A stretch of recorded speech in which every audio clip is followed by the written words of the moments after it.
So let me start by thanking, if this is an unconference, I guess I should thank the unconveners, right?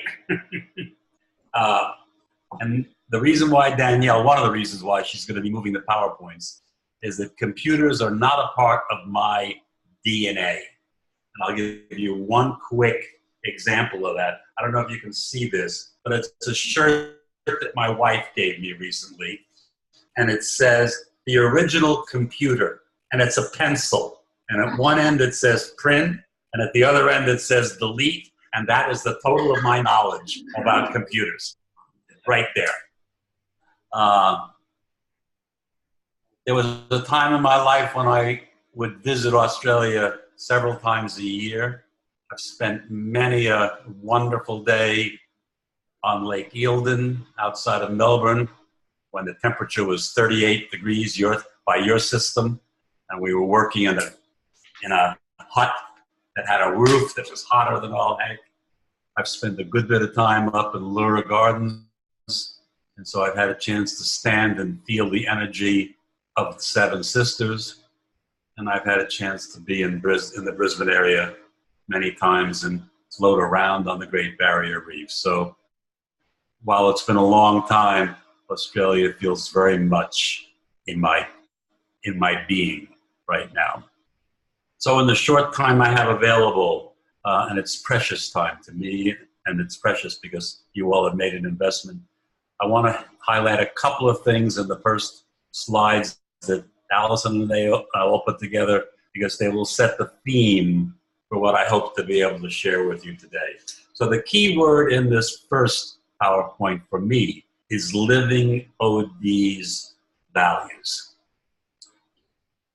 What that means to me is that a practitioner in our field, a person who wants to wear the mantle, makes a very significant choice. They decide whether they would like to have OD be a career, which is very admirable and very necessary, or they decide that OD for them is a calling.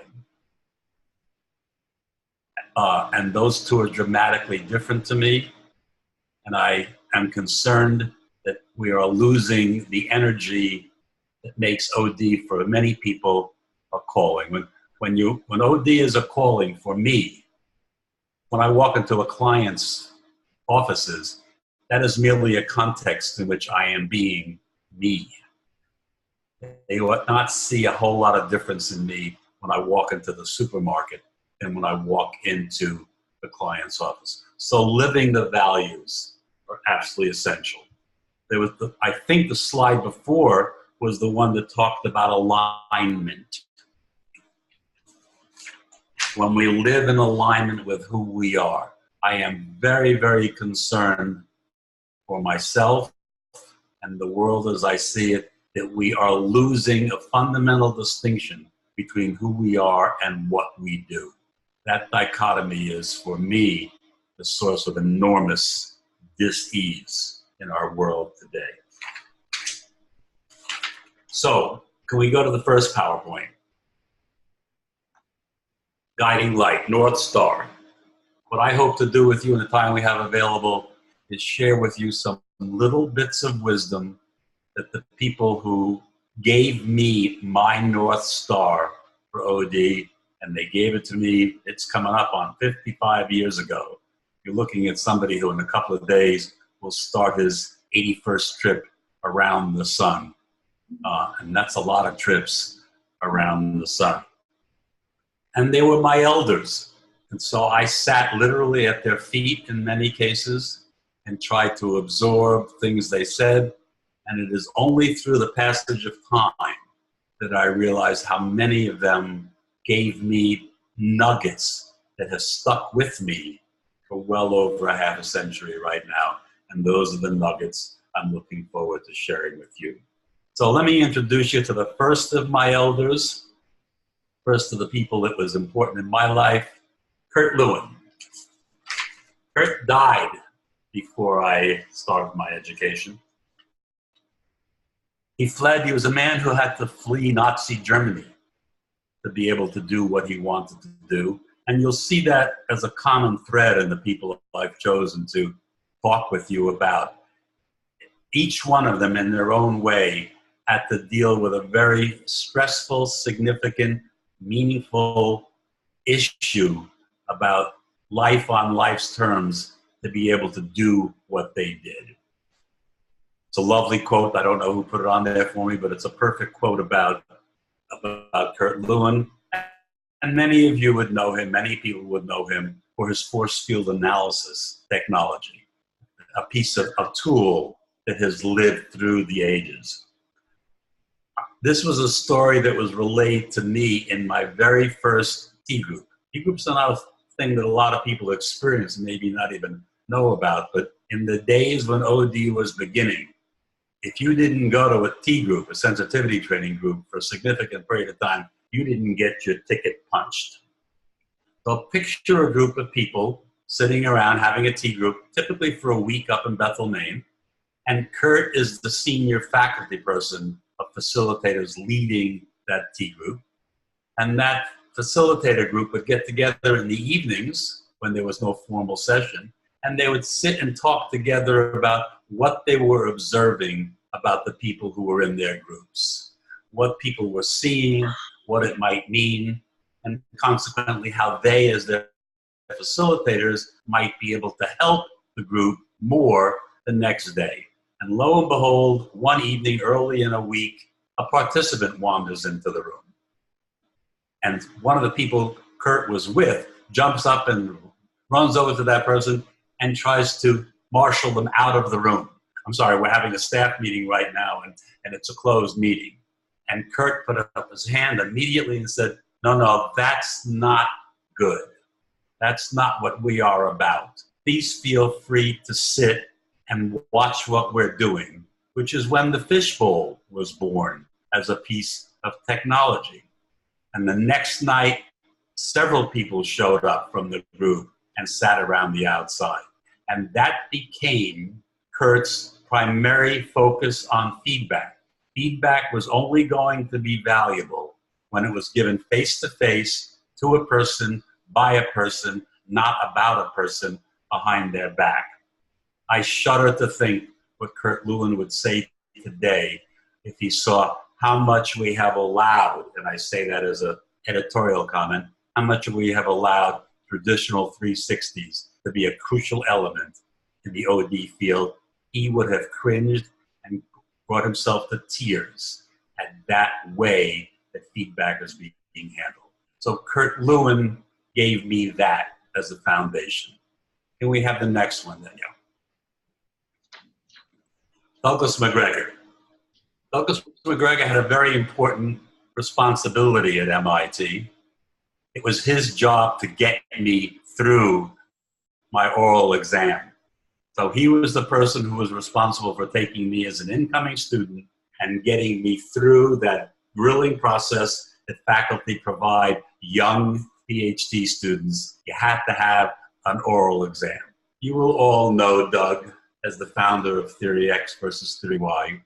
I have in my files a piece of paper that Doug had shared with us that represented a piece of the outline when he first wrote the Theory X, Theory Y book.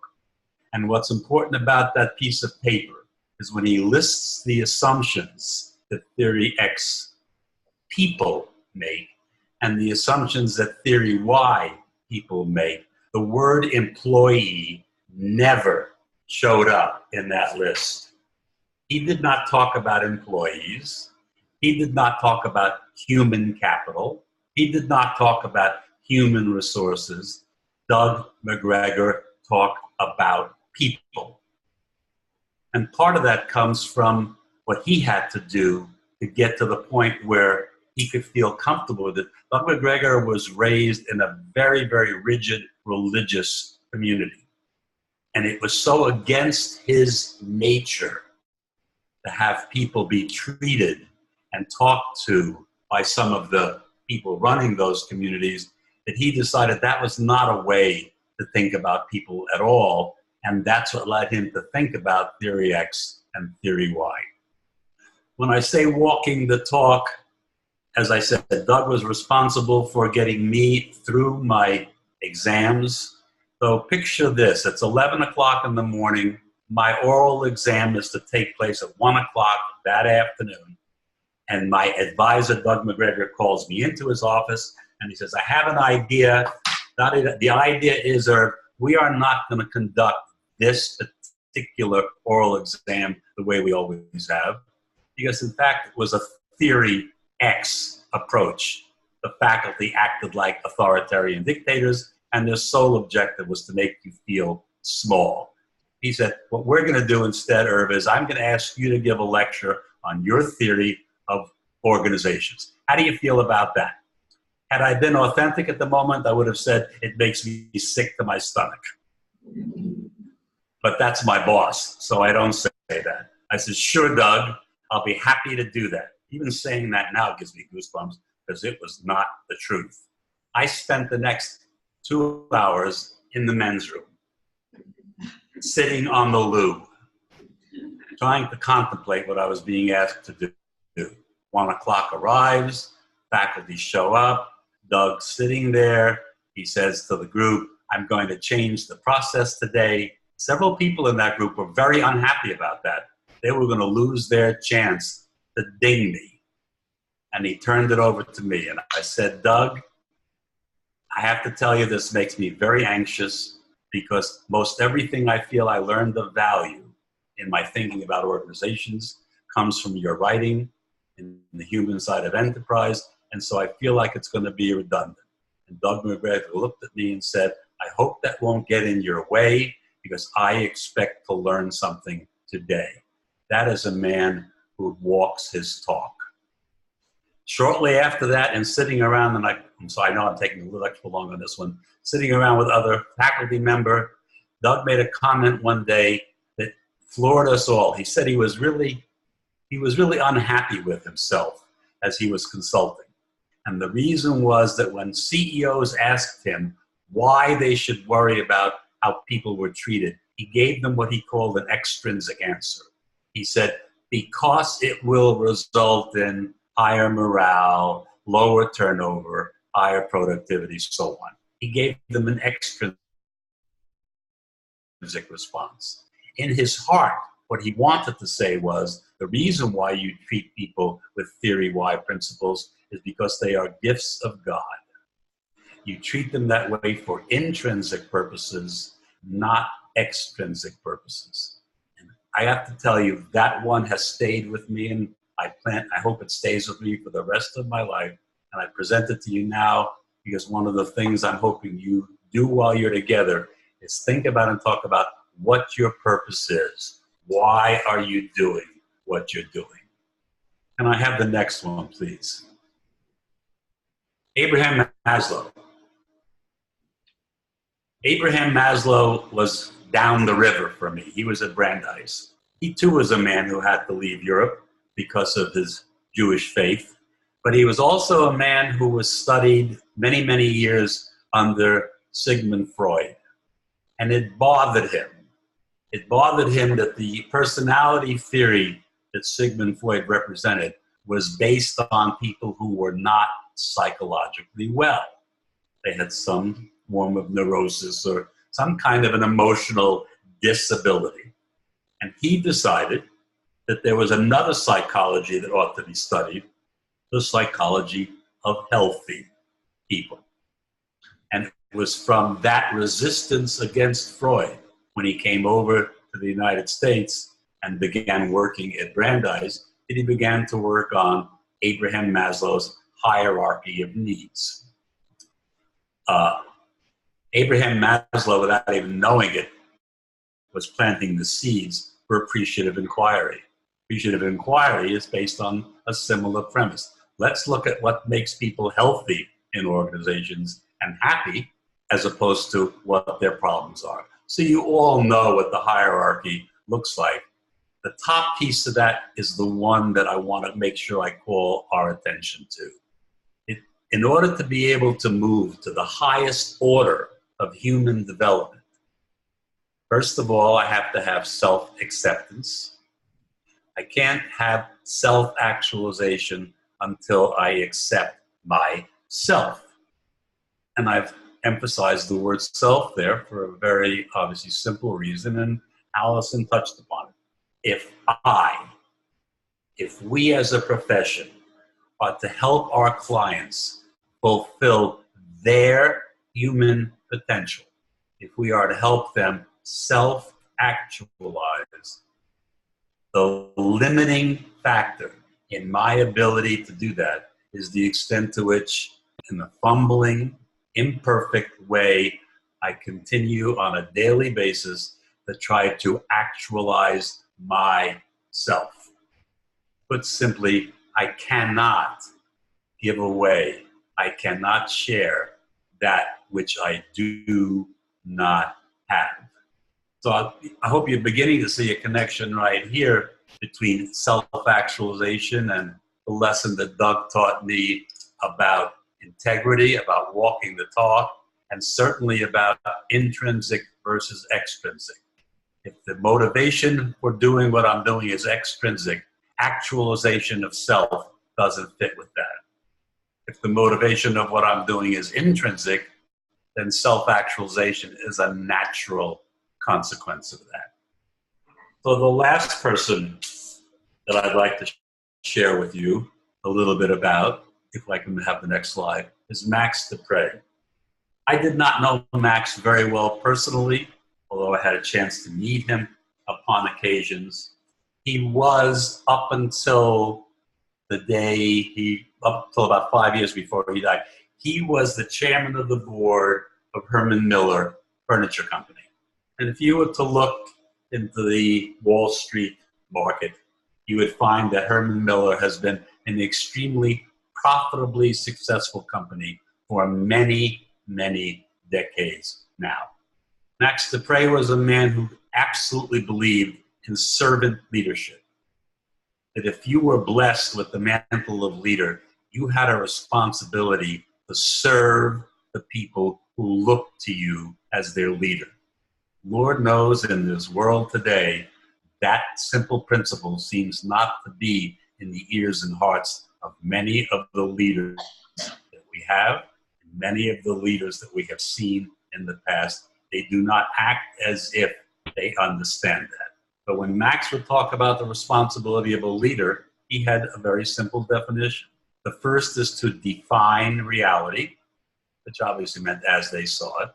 The last was to say thank you, to express their gratitude for being given the opportunity to be the person who was responsible for that dichotomy, and in between, to serve as a servant.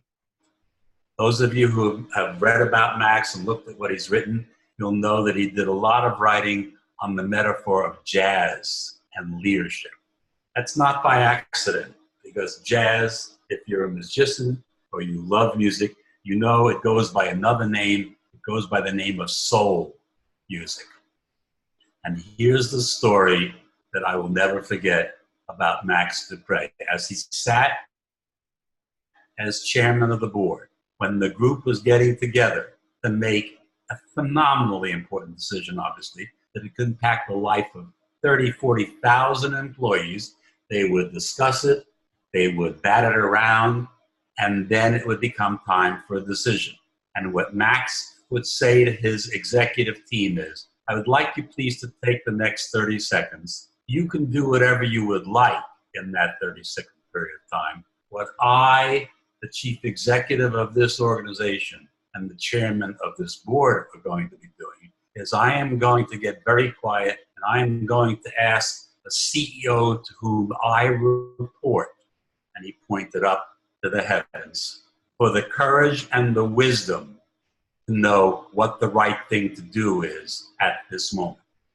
And if I don't get an answer to that in my heart, which satisfies me, this decision is being tabled. Max Dupre introduced and legitimized the topic of spirituality, a topic that, again, for this observer, is sorely absent in the dialogue. Because if you can't talk about spirituality, in a social setting. If you can't talk about spirituality in a tribe, you also can't talk about love. They go together. So I don't know where the bell is, but maybe it's coming close and we can leave some time for questions. If I can have just the last slide right now. So the call of our time for me, if we are going to stay on the path to what I was given as the North Star of my calling, and it is a calling for me. People say to me, Irv, when are you going to retire? You're 80 years old and you've got more miles on your belt than you want to admit to. And I can look at them and say, with gratitude in my heart, that if I had a job, if I was in a career, I'd have quit a long time ago. When you're on a calling, you don't quit until, as Max Dupre would put it, the boss upstairs says, time to come and be with me. Your time down here has been done. So why is it that you want to be involved in OD? And again, it's perfectly okay to say, because it's a pretty darn good job with a lot of interesting things. There's nothing wrong with that. It is different than saying, because I can't be who I am as a human being if I'm not doing what I'm doing in OD. The integrity is to remind myself that I can talk all I want to talk. At the end of the day, it's what I do that people will pay attention to. And that it is my responsibility to my own creator that I do whatever I can on a daily basis to make sure I am developing me. And as soon as I stop doing that, that will be my signal to me that it's time to move on to a different point in my life. And service has become my reason for existence. It gives me great joy. And I'll add a little, hopefully humorous comment on that. My mother-in-law would say to me periodically, you're spoiling my daughter. And I tried to say to her, when I do things for my wife, your daughter, I feel good in my own heart. So when I am of service to the people I love, it's basically in part selfishness. So I can't tell you how grateful I am to be able to have a chance to chat with you all. And the last comment I want to make, I will find it here, was a comment I made in the little talk that Allison sent out to you all. In your hands and in your hearts, I believe lies not only the future of OD, but the future of our global tribe. And I appeal to you to treat that with the utmost of responsibility and purpose. I am so grateful for the chance to chat with you. I'll let my unconveners let me know if we have a chance for any question and comment.